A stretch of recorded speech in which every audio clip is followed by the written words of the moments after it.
Mayong adlaw kanatong tanan mga igsoon sa Ginoo. Salamat sa grasya sa Dios nga gagitagaan pa ta og kusog higayon nga makapag-share sa pulong sa Dios alang sa atong kalig-unan sa pagsalig ug sa atong pagpanginabuhi diha nga masulundon sa atong Dios. Karong taknaa maigsoon, ani kita sa ikalima nga yugto sa atong pag-share sa mensahe gikan sa Genesis. Usa ka mubo nga sermon outline base sa Genesis chapter 1 verse 26. Kini nahiuyon sa atong doktrina o theology nga nagpasiugda sa doktrina sa image of God, ang hulagway sa Dios diha sa tao. So ang trinitaryong konsepto sa pagpanghimo o ang atong tulubagon ingon nga mga pinialan sa iyang kalibutan ani karon kita manamin sa iyang pulong. So atong ablihan ang atong balaang kasulatan sa Genesis chapter 1 verse 26 o kini akong giuluhan ang katuyuan o kahasol sa paghimo sa tao. Ang katuyuan o kahasol sa pagkahimo sa tao. Atong basahon na igsoon, nagaingon. Og miingon ang Dios, buhaton nato ang tao sumala sa atong dagway, ingon sa kasama nato, og magabuot sila sa mga isda sa dagat, og sa mga langgam sa kalangitan, og sa mga kahayupan, og sa tibuok nga yuta, og sa tanan nga nagakamang sa ibabaw sa yuta. Mao kini ang pulong sa Dios. Amahan, salamat sa imong pulong nga mo'y mag-iwag sa among nga tiilan o kahayag sa among dalan paitungod. Patungo paingon sa imong kabubuton sa among kinabuhi. Nga kami magpakalig-on diha sa pagsalig tungod sa imong pulong, pagkasalig diha kanimo o pagpanginabuhi diha sa kamatuoran. Lord, ubani kami sa among lantaw karon pagsabot sa imong pulong alang sa kaligunan sa among pagsalig diha kanimo. Mao kini ang among pagampo di lamang sa ngalan sa Ginoong Hesukristo. Amen. Now kining Genesis chapter 1 verse 26. Mao kani ang ikaunom nga adlaw sa panghimo ug mao kini ang kinatas-an dapit o the climax sa pagkamugna sa Dios. Human niya mabuhat ang kawanangan, mga igsoon, mga tanom o mga mananap. Ang Dios mihimo og usa ka talagsaon nga binuhat. O kini, lahi sa ubang binuhat nga gihimo pinaagi lang sa pagsulti. Ang tao gihimo uban ang lawom nga plano og balaang tinguha sa Dios. So nining atong pagatunan karon Genesis 1:26, dili kita sulandog nga resulta sa ebolusyon maigsoon. Kita tinuyo nga gidisenyo sa labing gamhanan. Atong susihon ang tulo ka mga puntos kung unsa ang gipadayag sa Genesis 1 verse 26 may tungod sa atong pagkatao, sa atong pagsalig o sa atong pagpangalagad sa Dios. So atong tan-awon ang tulo ka kamatuoran niining maong bersikulo. So primerong punto sa kamatuoran mao ang panaghiusa sa Trinitaryong Dios. Panaghiusa sa Trinitaryong Dios nga nagaingon og miingon ang Dios buhaton nato ang tao sumala sa atong dagway. So makita nato diha ang personal pronouns nagingon buhaton nato tuna say kauban diri kay naginusara ang tao sumala sa atong dagway ingon sa kasama nato. So kini nagpasabot na dunay pagkahiusa ang Trinitaryong Dios sa pagmugna niya o sa paghimo niya sa tao. Matod sa teksto, ang Dios mingon buhaton nato ang tao sumala sa atong dako nga hulagway. So sa atong doktrina sa Bible kini nagpunting sa Trinidad, sa Trinity, ang Dios nga Amahan, ang Dios nga Anak o Espiritu Santo nga nagkayusa o nagtinabangay sa paghimo sa tao. So ang tao gihimo aron makatagamtam sa relasyon uban sa Dios nga aduna usab nga hingpit nga panagiusa sa iyang kaugalingon. Dunay unity between God and us as the creatures, my igsoon. So hunahuna ang usa ka pundok sa labing batid nga mga arkitekto o mga inhenyero nga nagtigom og pagistoryahay sa dili pa itukod ang usa ka labing importanteng edifice, usa ka dakong building.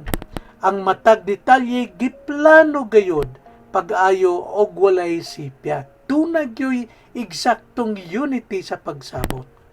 Busa mga igsoon sa atong kinabuhi, kung gibati nimo karon nga nagiinusara ka sa imong kinabuhi, walay pulos ang imong pagsabot o pagtuo sa imong kagalingon o walay nagmahal kanimo hinumdumi. Gidisenyo ka sa Triune God, sa Trinitaryang Dios, nga ang Amahan, Anak o Espiritu Santo uban ang laom nga gugma o katuyuan sa imong kinabuhi. So ang imong bili wala magdepende sa isulti sa kalibutan, kundi sa kamatuoran nga ang Trinitaryong Dios mao ang nagplano kanimo sa sinugdanan palawang sa walay katapusang sinugdanan.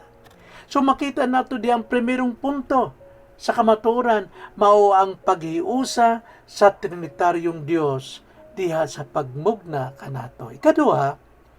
Ikadwang punto sa kamatuoran mao ang pagdungog sa pagkahulagway sa Dios.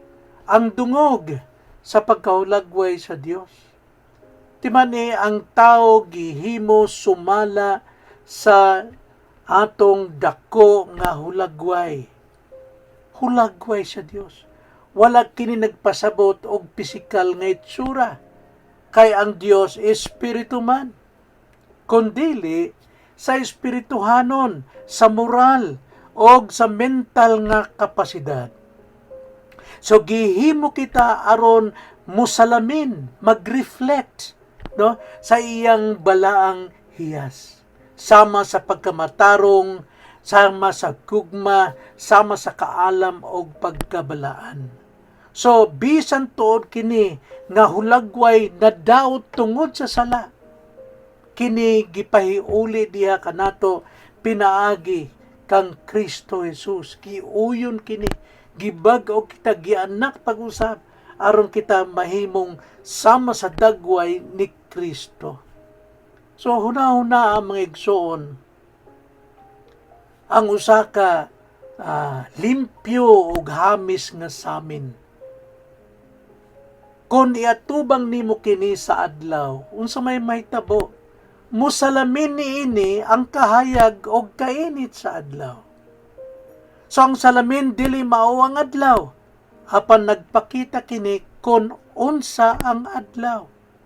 Sama pod sa paagi sa atong mga tao. Ang tao gihimo aron musalamin sa kinaiya sa Dios. Dili kay ngong watay pulos nining atong pagkamugna o why purpose. Why tumong, kundili kita mao'y salamin na atong ipakita ang kinaya sa Dios nining kalibutan.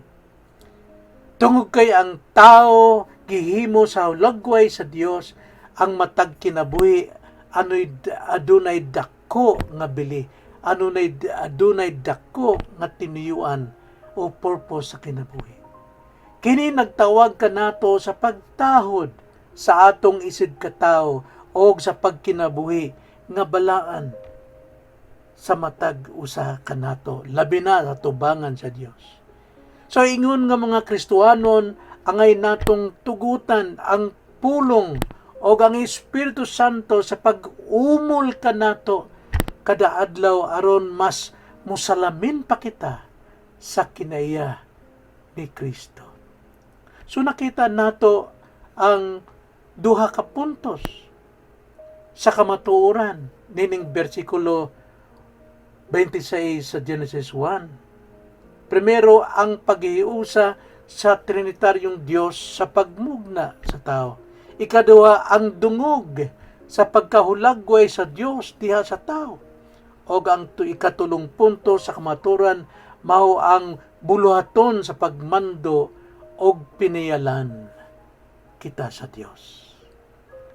So, giingnan sa Diyos ang tao nga maghari sila sa tibuok nga yuta. Sila maoy magkontrolar, magmando. Kini nga pagmando dili haruhay o mapintas nga pagmando, kundili usa ka balaang tulubagon o pagkapiniyalan sa mga binuhat sa Dios. Dako ta kaayo og responsibilidad.